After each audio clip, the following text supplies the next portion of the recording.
আমার ভাইয়েরা বন্ধুরা আমার, এই জন্যই আল্লাহ রাব্বুল আলামিন বড় আক্ষেপ করে বড় আফসোস করে বললেন, বান্দারা বাল তুসিরুনাল হায়াতাদ দুনিয়া, বরং তোমরা পার্থিব জীবনটাকে প্রাধান্য দিলে।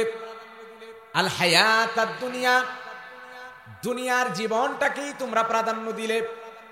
আল্লাহ রাব্বুল আলামিন বলেন ওয়াল আখিরাতু খায়রুন ওয়া আবকা, বরং আখিরাতের বাড়ি, ওই আখিরাতের বাড়ি হলো শ্রেষ্ঠ বাড়ি, ওই আখিরাতের বাড়ি হলো দীর্ঘস্থায়ী বাড়ি। ওই আখিরাতের বাড়ির জন্য তোমাদের কোনো আমল দেখি না, বরং দুনিয়ার জীবনটাকেই তোমরা প্রাধান্য দিলে।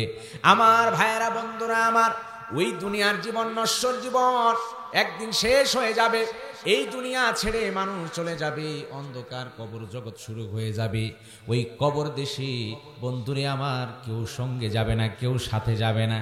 আল্লাহ নবী সাল্লাল্লাহু আলাইহি ওয়াসাল্লাম বলেন, তাতবাউল মাইতা সালাসা আহলুহু ওয়া মালুহু ওয়া আমালুহু, মানুষ দুনিয়া থেকে মারা যায়, তার সাথে তিনটা জিনিস তার পেছনে পেছনে যায়। আহলুহু, তার আহাল, তার পরিবারের মানুষেরা লাশটাকে নিয়ে দাফন করার জন্য যায়, আপনজন প্রিয়জন তার পেছনে পিছনে যায়। ওয়া মালুহু, কিছু মাল সামানা কবর ওয়ালার কাছে ওই মানুষটাকে দাফন করার জন্য নিয়ে যাওয়া হয়। ওয়া আমালুহু, তার পেছনে পেছনে আমলগুলো যেতে থাকে। আল্লাহ নবী সাল্লাল্লাহু আলাইহি ওয়াসাল্লাম বলেন, এই তিনটা জিনিস তার পেছনে গেল, এরপরে তিনটা জিনিস পেছনে পেছনে যায়। ফায়ারজিউ ইসনান, আল্লাহ নবী বলেন দুইটা জিনিস মুর্দারের পেছন থেকে চলে আসে। আহলুহু, তার পরিবারের লোকেরা দাফন কাজ শেষ করার পরে ওই কবরওয়ালাকে কবরের ভেতরে রেখে বাড়ির লোকেরা সবাই চলে আসে। ওয়া মালুহু, সেখানে কিছু মাল খরচ করা হয়, ওই জায়গায় কিছু সামানা নিয়ে যাওয়া হয়, দাও কোদাল সহ যে সকল শাবল সামানাগুলো নেওয়া হয়, সব কিছু আবার নিয়ে আসা হয়। ইয়াবকা ওয়াহিদ, শুধুমাত্র আমলটা কবরওয়ালার বাড়িতে, ওই কবরওয়ালার কবর দেশে শুধুমাত্র আমলটাই তার সঙ্গী হয়ে যায়। কথা বলেন ঠিক না? কবরে শুধুমাত্র আমল সঙ্গী থাকবে। তাহলে যেই জিনিসটা সঙ্গী থাকবে ওই জিনিসটা আমাদের কোথায়? ওই আমল আমরা কোথায় নিয়ে গেলাম? ওই আমল কেন আমাদের অর্জন হলো না? আজকে সারা দিনের মুহাসাবা করেন, সারাটা দিন এখানে কাটিয়েছি আমরা কতজন, আমরা পর্দার অন্তরের মায়েরা আছি এখানে, আমরা যারা একত্রিত হয়েছি সারা দিনের মুহাসাবা করি যে আজকে সারাদিন কি পরিমাণ নেক কাজ করেছি আর কি পরিমাণ বদ কাজ করেছি। যদি আমরা হিসাব করি দেখা যাবে আমাদের আমল নামা শূন্য আর শূন্য। কথা বলেন ঠিক না? এই জন্য পরকালীন জীবনের জন্য কিছু আমল করা দরকার আছে না নাই? এই পরকালীন জীবনের জন্য কিছু আমল করতে হলে আল্লাহর কোরআনটা বুকে তুলে নিতে হবে। আল্লাহর কোরআন যদি বুকে তুলে নেন, এই কোরআন আপনার আমার জীবনটাকে সুন্দর করে দিবে, আপনার আমার হায়াতের জিন্দেগিকে সুন্দর করে দিবে। পরকালীন মুক্তির ফয়সালা আল্লাহর কোরআন করে দিবে, বলি সুবহানাল্লাহ। আমার ভাইয়েরা বন্ধুরা আমার, এই জন্যই আল্লাহ রাব্বুল আলামিন কোরআন কারীমের সূরা ইব্রাহিমের 2 নম্বর আয়াতে কারিমার ভেতরে ঘোষণা করলেন, কিতাবুন আনসালনাহু ইলাইকা লিতুখরিজান নাসা মিনাল যুলুমাতি ইলান নূর। নবী হে, আমি আপনার উপর এই কিতাবটা কোরআনটা আমি নাজিল করেছি। এমনি এমনি কিতাব, এই কোরআনটা আমি নাজিল করি নাই। লিতুখরিজান নাসা, যাতে করে এই কোরআন দিয়ে, কিতাব দিয়ে আপনি মানুষগুলোকে বের করে করে আনতে পারেন মিনাজ যুলুমাতি ইলান নূর, মানুষকে গুমরাহি থেকে, ভ্রষ্টতা থেকে বের করে করে আপনি যাতে করে মানুষকে আলোর পথে পথ দেখাতে পারেন। এই জন্যই আমি আল্লাহ রাব্বুল আলামিন কোরআন নাজিল করে দিয়েছি। ও বন্ধু, আজকে সারাদিন আমি যে কাজগুলো করেছি ওই কাজগুলো লিখে ডায়েরির পাতায় লিখেন, আর একদিকে আল্লাহর কোরআনটা খুলে খুলে দেখেন, আপনার কাজগুলো কোরআনের সাথে মিলায় দেখেন। এই কোরআন সবকিছু বলে দিবে যে এইগুলো আপনার আমার সঠিক না বেঠিক, সব তথ্য আল্লাহর কোরআন আপনার সামনে বের করে দেবে। আমার ভাইয়েরা বন্ধুরা, নবী হে এই কোরআন আপনাকে দিলাম, এই কোরআনের মাধ্যমে আপনি মানুষগুলোকে হেদায়েতের পথ দেখাবেন, মানুষগুলোকে গুমরাহি থেকে বের করে করে আলোর পথে পথ যদি দেখাতে চান, আল্লাহর কোরআন ছাড়ার বিকল্প কোনো কিছু নাই।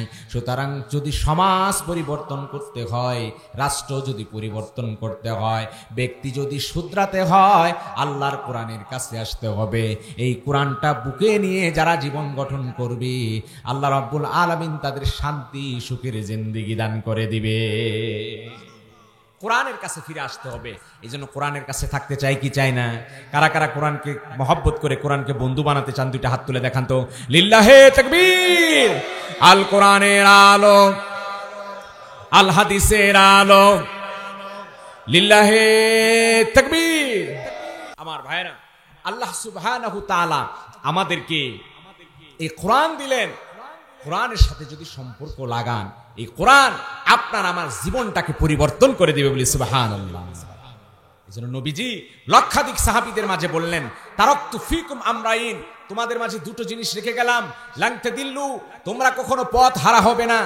এক নম্বর হলো কিতাব আল্লাহ, আল্লাহর কিতাব, আর দুই নম্বর হলো সুন্নাত রাসূলি। আল্লাহ সুবহানাহু তাআলা আল্লাহর নবীর উপর নাজিলকৃত কোরআন দিয়েছেন, আর নবীজি সেই কোরআন দিয়ে রাসূল আরবি সাল্লাল্লাহু আলাইহি ওয়াসাল্লাম তার নিজের জীবন গঠন করেছেন, সাহাবাদেরকে শিক্ষা দিয়েছেন।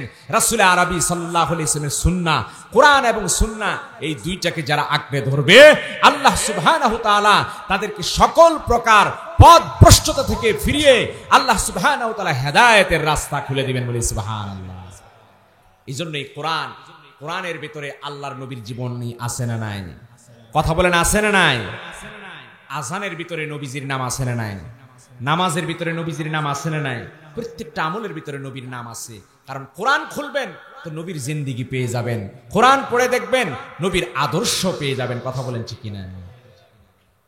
এই জন্য আম্মা জান আয়েশা সিদ্দিকা রাদিয়াল্লাহু তাআলা আনহা, তার কাছে নবীজি সাহাবীরা আসলেন, কিছু তাবী আসলেন, এসে বলেন, ও আম্মা জান, একটু রাসূলুল্লাহ সাল্লাল্লাহু আলাইহি ওয়াসাল্লামের জীবনী সম্পর্কে আলোচনা করেন। আম্মা জান আয়েশা সিদ্দিকা রাদিয়াল্লাহু তাআলা আনহা বললেন, আলাস্তুম তাকরাউনাল কুরআন, ও নবীর সাহাবীরা, তোমরা কি কোরআন খুলে পড়ো না? তোমরা কি কোরআন দেখো না? কোরআনের শুরু থেকে নিয়ে শেষ পর্যন্ত আল্লাহর নবীর জীবনী সন্নিবেশিত রয়েছে বলি সুবহানাল্লাহ। আমি কোরআনের সুর মাঝে শুনেছি যে নাম, আযানের সুর মাঝেও শুনেছি ও নাম, আরশের বুকে লেখা ও মধুর নাম, তামাম আলম কুল জানায় সালাম, আরশের বুকে লেখা ও মধুর নাম, তামাম আলম কুল জানায় সালাম, ব্যথিত মানবতা খুঁজে ফিরে হায়, হে রাসূল নবীজি তোমায়, হে রাসূল নবীজি তোমায় আমি কোরআনের সুর মাঝে শুনেছি যে নাম, আযানের সুর মাঝেও শুনেছি ও নাম। ঠিক না আমার ভাইয়েরা, বন্ধুরা আমার? আল্লাহ নবীর সাহাবীদেরকে আম্মা জান আয়েশা সিদ্দিকা রাদিয়াল্লাহু তাআলা আনহা ডাক দিয়ে বলেন, ও নবীর সাহাবী তাবেঈরা, আলাস্তুম তাকরাউনাল কুরআন, তোমরা কি নবীর কোরআনটা খুলে খুলে পড়ো না? এই কোরআনের শুরু থেকে নিয়ে শেষ পর্যন্ত যত জীবন আদর্শ, যত জীবনী, সবকিছু আল্লাহর নবীর জীবনীতে সন্নিবেশিত রয়েছে। আল্লাহর নবীর আদর্শ যদি জানতে চান, কোরআনের কাছে আসতে হবে।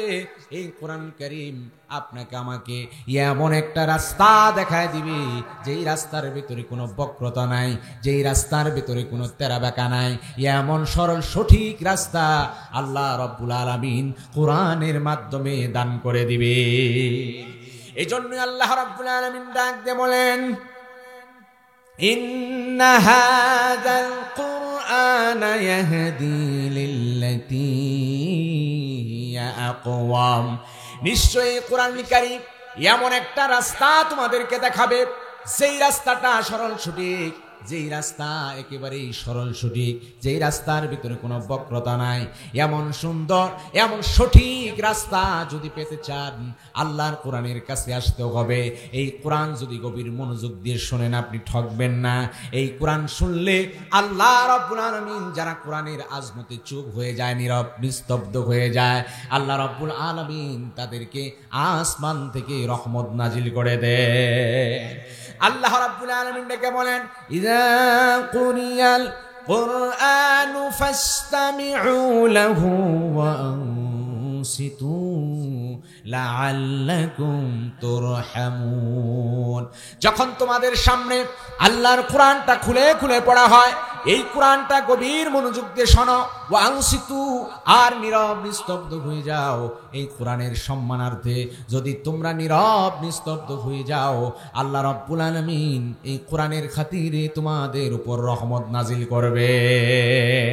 রহমত নাজিল করবেন কে? আরো জোরে বলেন কে? এজন্য কোরআন শুনতে হবে, কোরআনের সাথে সম্পর্ক কায়েম করতে হবে। নবীজির আদর্শ সাহাবীদের মাঝে ছিল, আল্লাহর কোরআন পড়েছে, কোরআন খুলেছে, সাহাবীদের জীবন পরিবর্তন হয়ে গেছে।